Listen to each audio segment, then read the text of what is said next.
This is EMPORIA Smart 5, and today I would like to demonstrate that you can share the Wi-Fi network password on this device.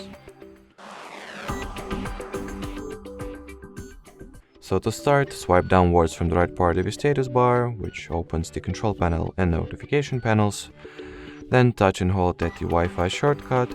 Once at the Wi-Fi settings page, assuming that the network that you wanted to share the password of is the network that you are currently connected to, you can just tap on it.